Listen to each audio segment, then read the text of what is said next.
Jai Shriman Narayan. Jai Shriman Narayan. Jai Shriman Narayan. I pay my obeisances to my spiritual master, Srimad Jagat Guru Sudarshan Acharyaji Maharaj. I pay my obeisances to Lord Sri Ramanuj. I pay my obeisances to our Purva Acharyas. I pay my obeisances to our 12 Alvars. I pay my obeisances to Mother Lakshmi. And I pay my obeisances to Lord Sriman Narayan.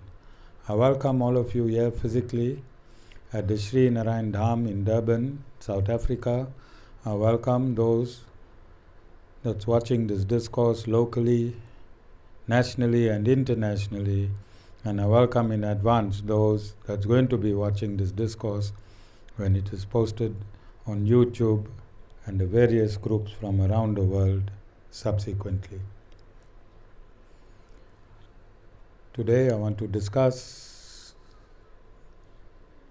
and continue from the discussion on last week on Gita Jayanti, and I want to explain how the Gita courses through the veins of all living entities,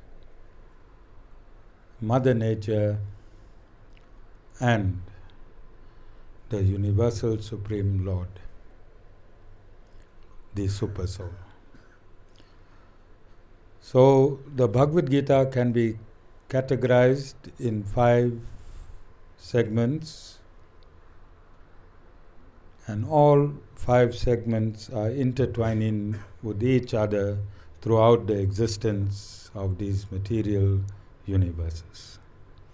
So the first segment in the Bhagavad Gita is the Supreme Lord. For nothing can exist without the Supreme Lord. The second segment is the individual soul. Every living entity. The third segment is the Supreme Lord's most significant attribute called nature. Called nature. The fourth segment is another attribute, inseparable attribute of the Supreme Lord called time. And the fifth segment is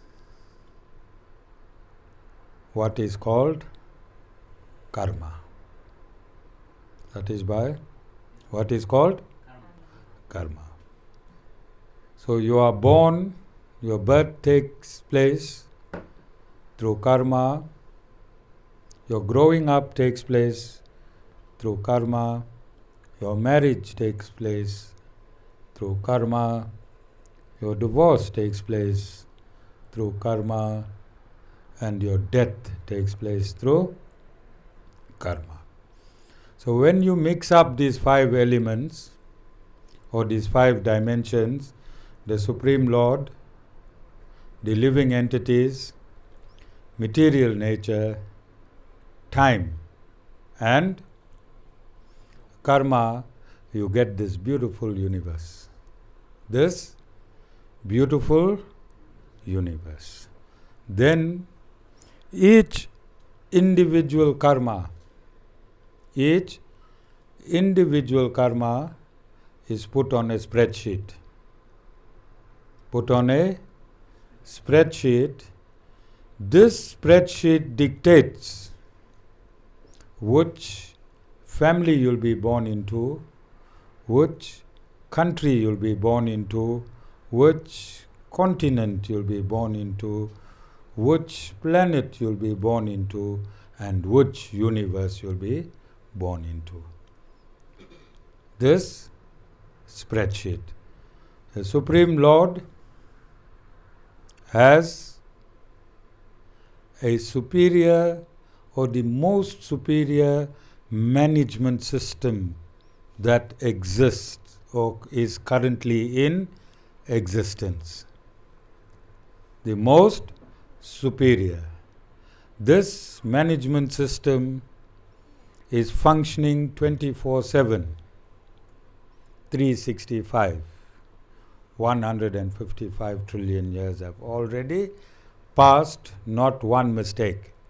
This management system is absolute, it is computed, and there cannot be a mistake. So currently, here today, what is the date today? 11th of December 2022. Wherever you are situated in your life, wherever you are situated in your life, it is through this absolute management system. This absolute management system. This system only manages. This system only manages. It does not influence. It only manages. You are the influencer. You are the influencer of your own life. Whatever you influenced in a previous lifetime, you are enacting it in this lifetime. Whatever you influenced in your previous lifetime, you are enacting it in this lifetime. In this lifetime, if you are experiencing divinity, it means you was a divine person in your previous lifetime. And the product of your divinity of your previous lifetime is your experience in this current lifetime. If you are experiencing non-divinity, then we know who you was in your previous life, because the product of your influences in your previous lifetime is the experience that you are living in this lifetime. So it is very, very easy to see. That is why very easy to see who you was in your previous lifetime through your merits and demerits of this lifetime. And if you continue, if you are in divinity, if the product of your previous lifetime in this lifetime is divinity, then, and if you continue on this path of divinity, guaranteed in your next lifetime, you will be born in a set of divine parents. If your current character is one of non-divinity, then it is a guarantee, if you do not mend and change your ways, you will be born to a set of parents who are demonic in nature in your next lifetime. So this is not a rocket science. It is an observation, a purely an absolute scientific observation that is expounded by the Supreme Lord Himself. And as I've stated, this is Gita week. We take our substance from the Bhagavad Gita itself, and let's see how what I have stated is covered by the Supreme Lord, Lord Shri Krishna, who is an incarnation of Lord Sriman Narayan. Chapter 15, verse 15. And I am seated in the hearts of all. And I am seated in the hearts of all. I'm underlining all, or all in bold letters, all. So the Supreme Lord does not only sit in the hearts of the divine, He also sits in the hearts of the non-divine. He sits in both hearts as the absolute witness. As the absolute witness. You can lie to your individual soul, but you can never lie to the super soul, because the super soul is not outside you. He is inside the individual soul. He is seated within the individual soul.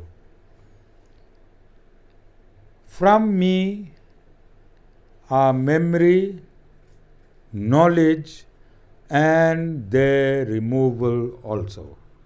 So understand this verse, very, very important for you to sustain yourself as a human being on this planet Earth.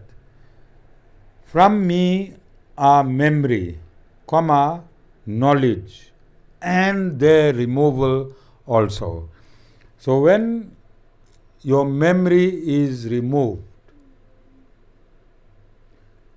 who do you become? When your knowledge is removed, who do you become? Memory and knowledge go hand in hand. So, when this Supreme Lord, who is situated inside your soul, removes your memory and your knowledge, who do you become?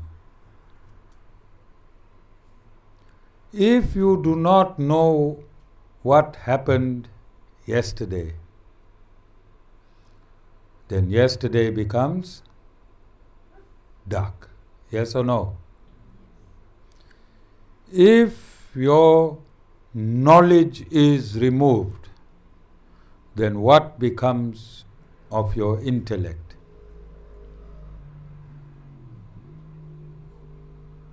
You become ignorant. Opposite of knowledge is ignorant. Knowledge means to know. Ignorance means not to know. To know and not to know. So if whoever you are seated in this ashram today, 6 of you, 4 is my family, 6 of you seated here today, when you go home, if I remove your memory and if I remove your knowledge, if you are asked to go home, will you be able to go home? So you will remain in a neutral, ignorant state, because memory can take you home and knowledge can guide you home. So if you have no memory and no guidance, you cannot go home. And that is in this physical example I'm giving you. But this is a spiritual satsang, and ultimately my reasoning to you must be on the spiritual dimension. And going home in the spiritual dimension means creating a union with the Supreme Lord. Creating a union with the Supreme Lord. Going to the Lord. Going home is going to the Lord. So the Lord Himself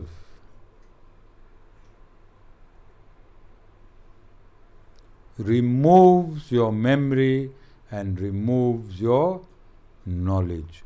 Through whose influence?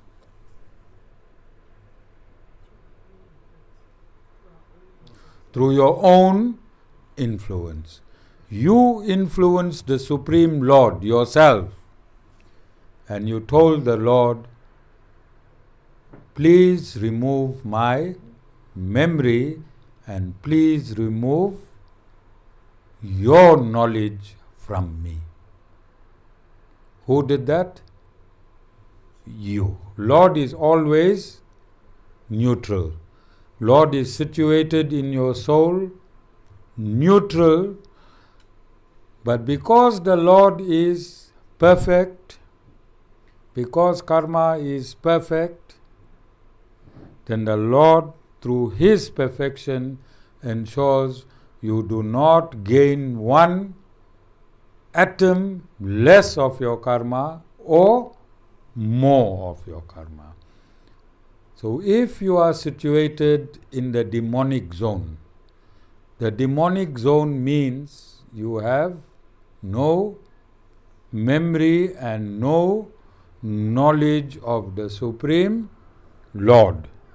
No memory and no knowledge of the Supreme Lord, you cannot blame anybody but yourself, because you asked the Supreme Lord to erase memory and put a stop to knowledge. You understand? Then the Supreme Lord states, indeed, I alone am to be known from all the Vedas. I alone am to be known from all the Vedas, which means you cannot create the Supreme Lord from your mental faculties. No license. No license for you to create the Supreme Lord. He can only be known through the Vedas. The Lord can only be known through the Vedas. Who is saying this? The Lord Himself. You cannot find one sentence here, one sentence there, one sentence there, and say the Lord is guiding you. You are in a dream state. The Lord Himself will indicate to you that you are within the parameters of His guidance. And if you are a Hindu, then the Lord has prescribed on how He will guide you. You cannot get the guidance of God from the Supreme Lord from Sanatana Dharma through another scripture. Each person, each grouping must follow their own scripture.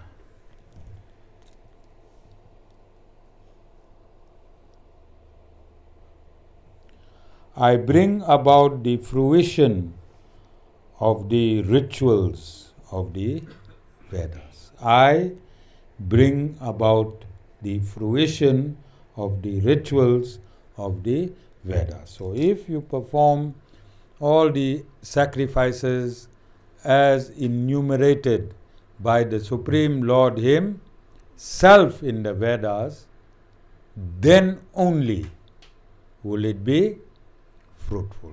Then only will it be fruitful. So Jessica, your camphor clove, if it's not in accordance with the Vedas, not in accordance with the Vedas, all the Mahakalis present today. I see after the original Mahakali came, our Mahakalis are alive now. All right? Our Mahakalis are alive. That's why I put them next to Guruji. So at least if you can't look at the Guru, you can look close enough. You can look close enough. I alone am the knower of the Vedas. So look, in these 700 verses, look, just this one verse. I can keep you all here until next week Sunday. one verse. I can keep you all here until next week, Sunday.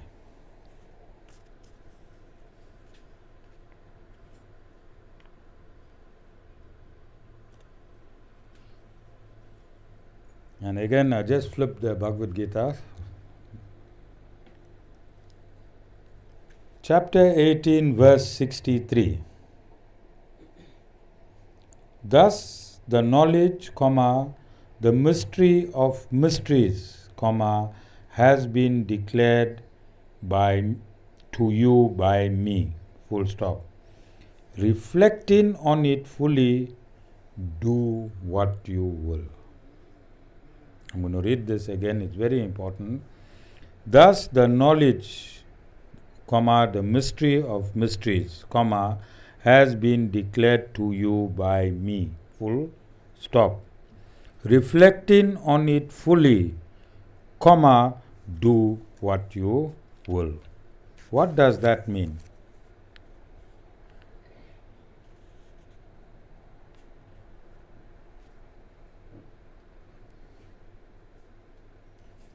What does that mean?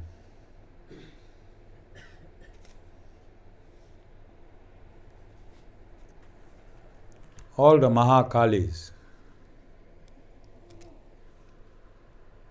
your mouth is only shut in satsang. All the Mahadurgas and Mahakalis, I'm talking to you. Mama, where's your Mahakali?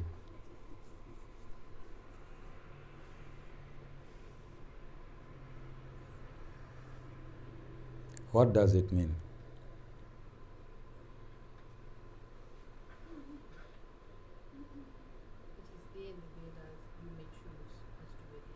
No, God gives you all the knowledge. God has personally given Arjuna all the knowledge which is the mystery of all mysteries. The Bhagavad Gita delves to the deepest of knowledge. But God leaves it in whose hands? Your hands. So don't come to the Guru. Don't come to the Guru, not use the knowledge and then blame the Guru. Because you similarly if the Lord does not impel through knowledge, God does not impel through knowledge. He enlightens through knowledge. Similarly, the Guru do not impel through knowledge, he enlightens through knowledge. If the Guru tells you, come to satsang every week or as much as you can, and the Guru tells you, the result will be, I'll change your circumstances. If you don't, your status quo will remain the same. Don't blame the Guru. That Vedic instruction is here from the Lord Himself.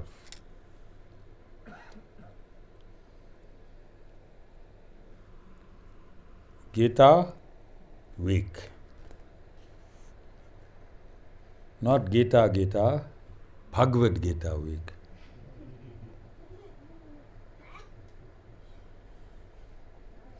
And look, the Lord does not make a mistake. He is absolutely perfect.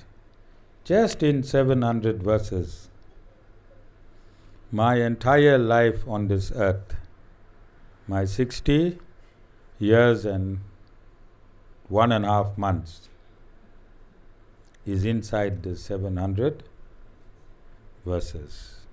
Even my life a few months ago is inside this verses. I live in the verses, and the verses of the Bhagavad Gita live in verse 67. Now sometimes the Guru defies the Supreme Lord. Gurus defies the Supreme Lord because the Supreme Lord is absolute and the Guru is absolutely compassionate. Supreme Lord is absolute, that is why He sits in your soul and not the Guru. He sits there to make sure that whatever you reap, you shall sow. The Guru is there to make sure after you have surrendered to him, whatever you reap, you shall not sow.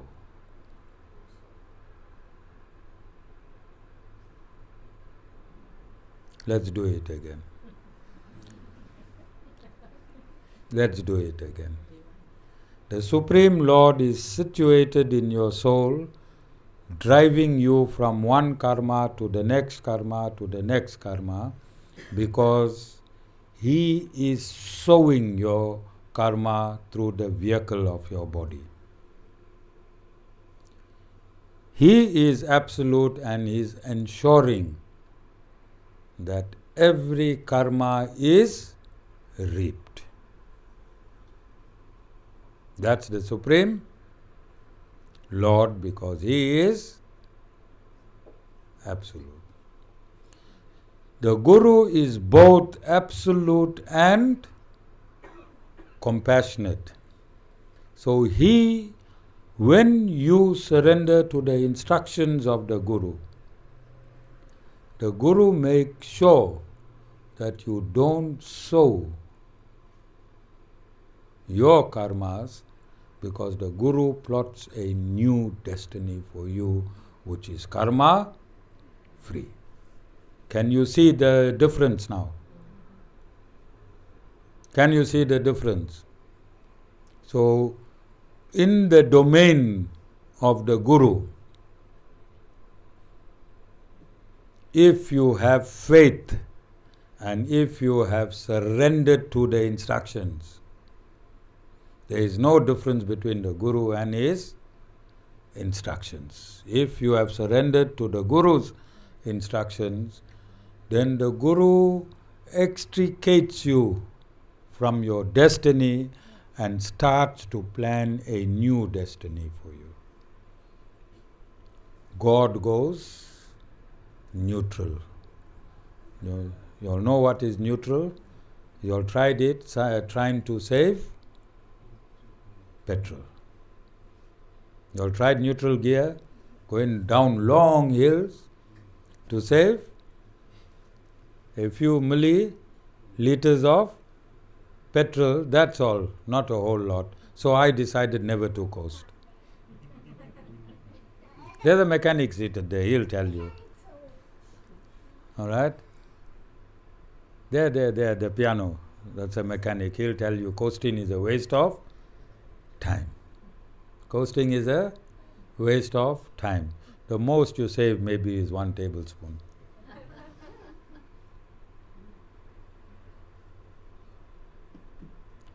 So when you are in the Guru's domain, the Supreme Lord is in neutral gear.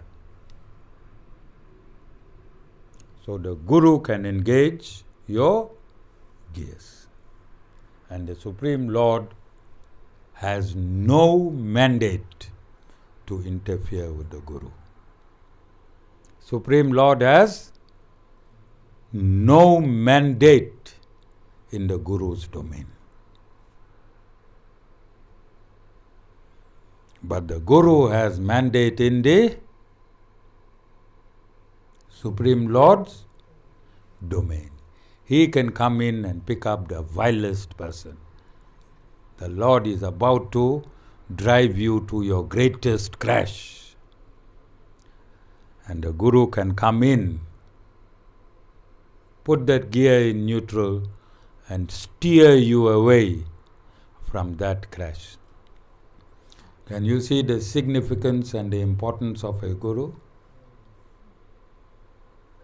And this is why I said last week, the Lord stated to Arjuna that Arjuna must declare to the world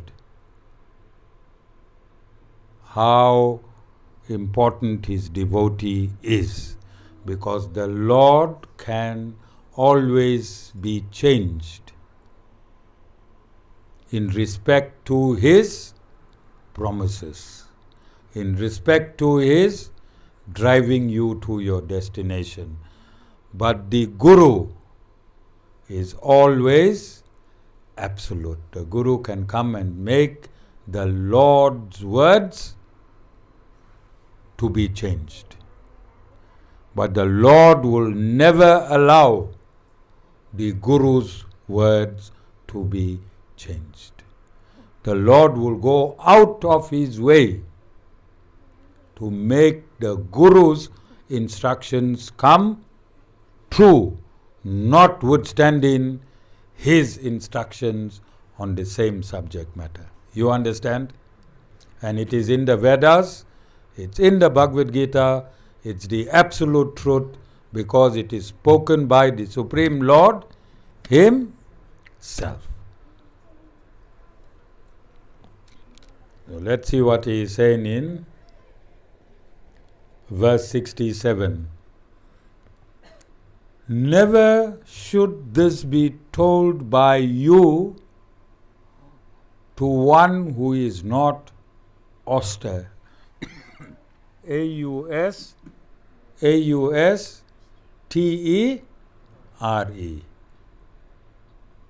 Comma, who is not a devotee, comma, nor to one who has no wish to listen, comma, nor certainly to one who traduces me. So what is the Lord saying? The Lord is telling Arjuna that this Bhagavad Gita, the information that the Lord has expounded to him, should not be given to a person of demonic character.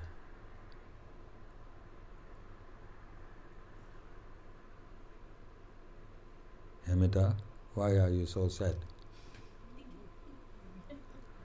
The Lord is stating the mysteries of this Bhagavad Gita must not be given to a person of demonic character. And a person who is not a devotee. Do you understand? And have you noticed in this ashram's life, my transcendental knowledge given to people who are not austere, who are not devotees, who have no inclination towards humanity, has always ended in a friction. But let's look at me, myself. From 2017, for the past 5 years, I continue to bring people of all characters to the ashram. I'm going against the will of the Supreme Lord. And I get burnt.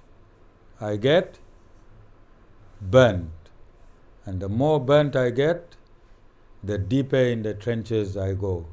You can look at the category, put a spreadsheet from my first spark of a burn to now pouring petrol and burning me. That is the job of a bona fide guru. That is the job of a bona fide guru. I have not stopped getting burnt. I have not stopped getting burnt.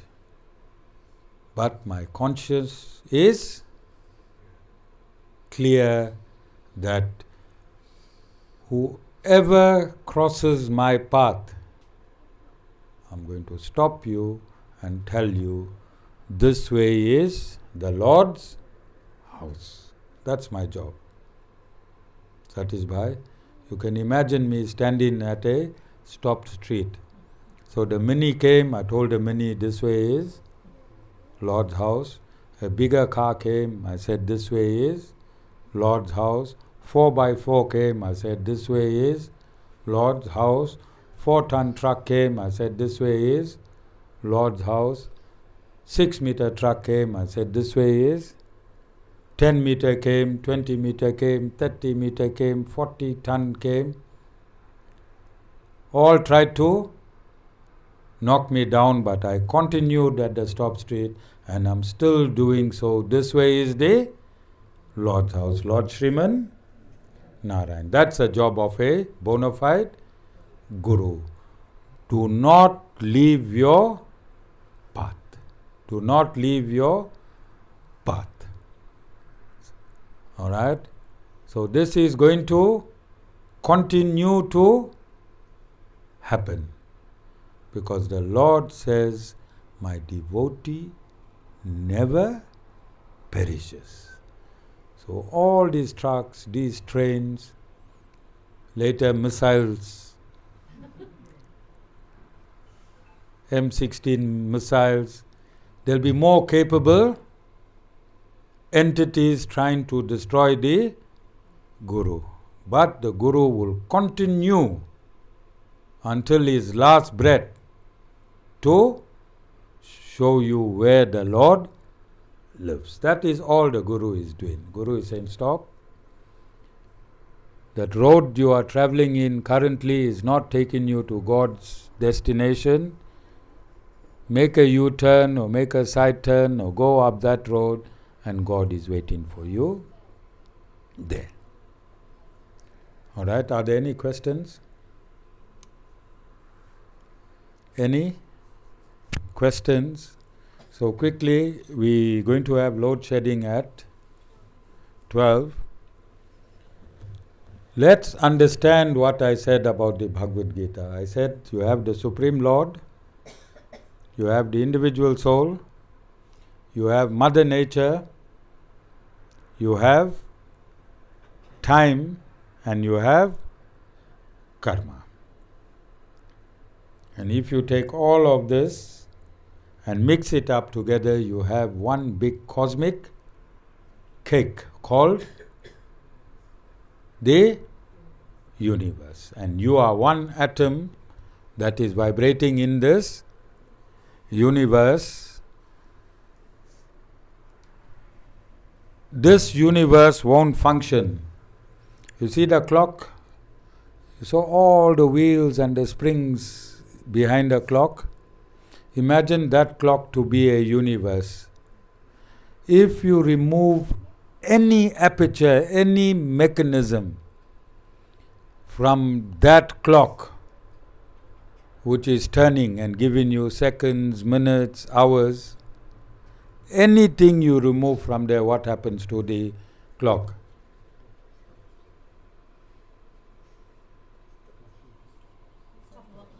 Stop working.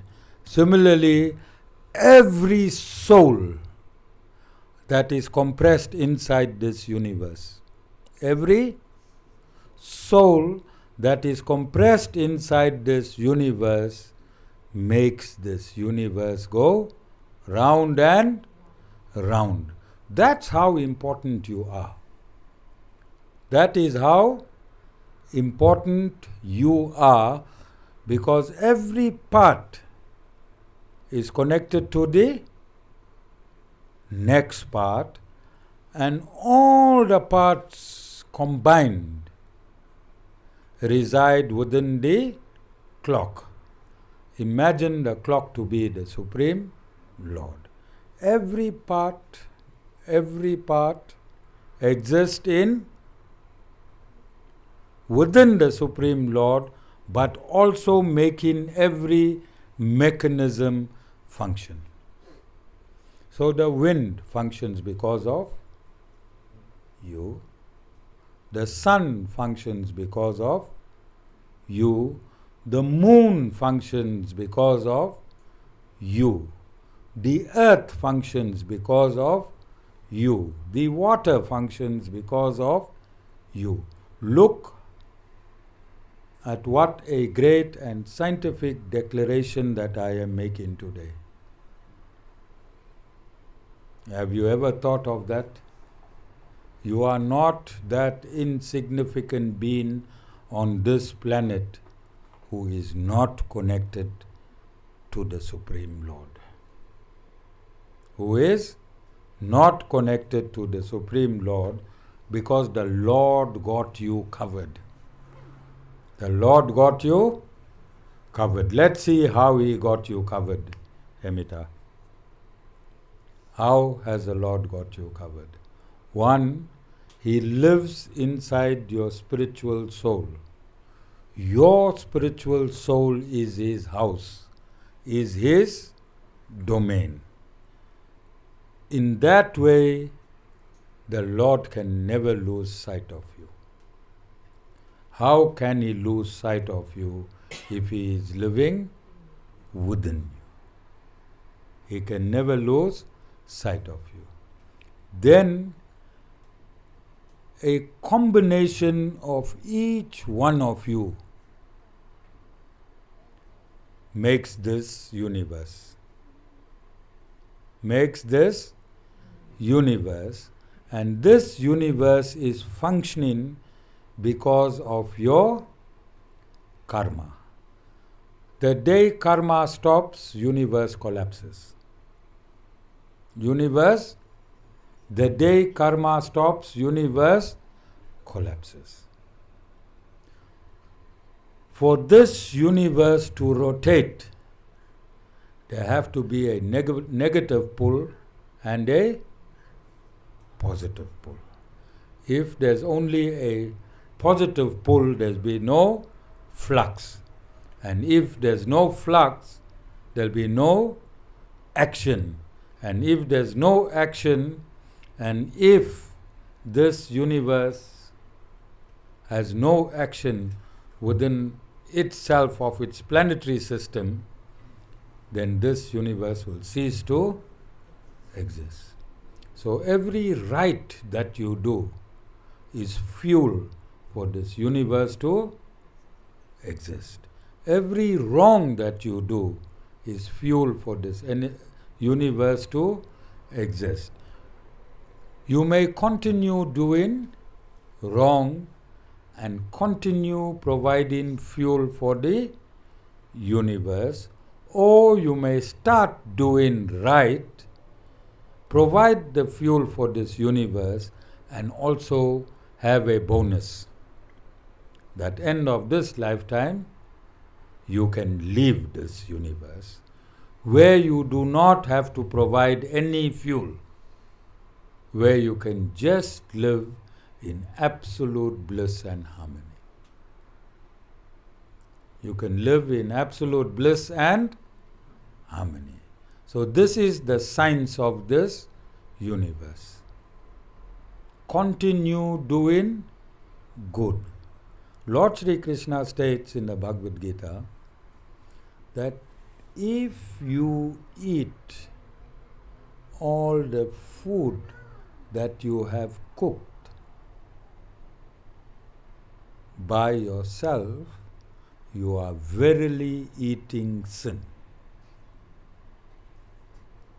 That is by all the chicken your wife cooks for you. If you don't go and give some to somebody, besides the sin of the chicken you are eating, natural sin of the chicken you are eating, if you don't go in the road find somebody and give him 2 sliced bread and a chicken, you are eating doubles. Sorry? Thank you. Give Jessica a hand. This is the first righteous deed Jessica has done in her life. Guru has really made a change. If anybody can call me a fake guru, they have to go through Jessica. And baby, all right? Maybe somebody has to go to a child's mind to understand that the guru is not a fake, all right? So the Atharva Veda also states that to be a human, you must share your meals. You must share your meals. This ashram cooks food every day for a minimum of 10 people to eat. Or 4 people eat 3 times, it's 12 meals. You understand?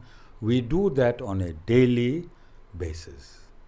And whenever I was in business, I made sure the workers get free food. And when the children are in business, I still make sure that they make the workers get free food. Because whose instruction that is? The Lord's instructions in the Bhagavad Gita and also in the Atharva Veda. And I'm sure if I have time to peruse all these Vedas, then it will also be in the Rig Veda, in the Sama Veda and the Yajur Veda.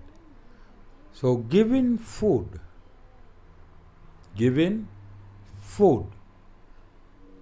is a very, very, very, very important Vedic injunction. And it should not only be done in the ashram. So you don't only have to cook that food. You can give money which can be translated into food. And this is why we run all of these programs. So let's see this year what the Sri Narayan Dham has accomplished. In February or March, we had our first major function called Shivaratri. For the very first time, Lord Shiva was introduced to the world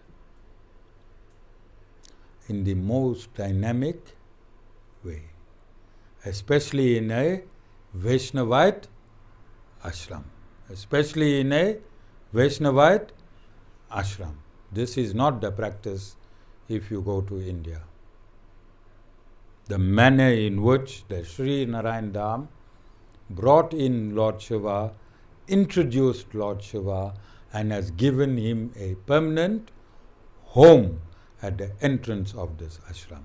For Lord Shiva is the foremost Vaishnavite devotee of Lord Sriman Narayan. Then we did Hanuman Jayanti. And we brought in Hanuman Baba. Then the next function was a function that is unique to the Sri Narayan Dham in Durban, South Africa, where we go on a 22-day continuous satsang on Sri Vaishnavism and Lord Sri Ramanuj, combined with Swami Sudarshan Acharyaji Maharaj, and we bring in all these societal functionaries and they explain who they are in a coherent manner so that we can create social cohesion. We also bring all the religions together, which is not done anywhere in the world, and we bring all the political parties together, and we bring in civil societies together. This is a world first, and every year it's growing. Currently, I am on the right. I am going to concrete before May this bottom so that I can fill in the crowd that's anticipated, because we have grown. We cannot use that 120 or 150 seater mark anymore. We have to now start with the 500 seater, which will be to my right, and the following year will be down there with the 1,000 seater marquee within this period. Our growth is spiritually phenomenal. Then we had the first Guru Purnima, a world first, where every religion, Maulana, bishop, was honored as the Guru principle, which is what the Supreme Lord Himself has instructed in the Rig Veda, right in the very first scripture this world ever experienced, in that the world is one diverse family. That's an instruction in the Rig Veda, and the Sri Narayan Dham in the world first brought this into fruition. Yes or no? And then, after Guru Purnima, we had a multi-faith birthday, and then something that is very close to my heart, multi-faith birthday of the presiding Acharya. Jessica is confused. Okay. We had a fabulous Navratri, Krishna Astami, Ram Nomi. Go into all of these YouTubes, videos, and you can write a book. You can write your own book if you go through all of these transcripts and videos. And let's go back to my birthday, Jessica. You disturbed me. All right? We had a great birthday, and then we had a meeting with the president or leader of BOSA, deputy leader of BOSA, at the ashram, together with about 60 or 70 individual leaders from various parts of society. So the Sri Narayan Dham has given its blessings to BOSA, and BOSA fits in the Sri Narayan Dham. Sri Narayan Dham does not fit in BOSA on the simple vision that I started practicing one community, one city, one province, one country, one continent, one world from 2013, and as a segment, BOSA has come in as a segment of my teachings and preachings. BOSA has declared itself as One South Africa. And this is the reason that I have stepped in, because it fits in with my world vision. One South Africa, one continent, one world. All of you understand? Are there any questions? So look at what the Sri Narayan Dham has offered humanity in just this 1 year. In just this 1 year. Then look, if you want to look, at other ashrams, at other religious institutions, at other spiritual institutions, and see how far and where we are, and how far and where they are. And then we also had physical transformation with those people that are presently in this ashram. Those people that are presently and currently in this ashram. That physical transformation within the people that are seated here today cannot be quantified in terms of monetary value or any other value other than endorsing that the Sri Narayan Dham is an abode of the Supreme Lord and all his cosmic administrators. And this is why you can simply walk in the Sri Narayan Dham and get transformed without any instruction for transformation. This is the potency of the Sri Narayan Dham. And this transformation is evident across the religious lines.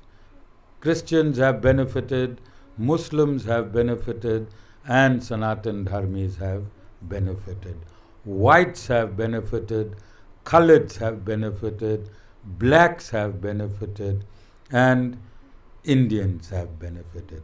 Benefit has spread in every direction, to every sector, to whoever came here with faith and devotion. And from the other religions, they didn't have to have any faith and devotion. They just had to be here. And by just them being here, the spiritual energy was so powerful that it entered and it repaired. So we have all of this, everything that I have stated.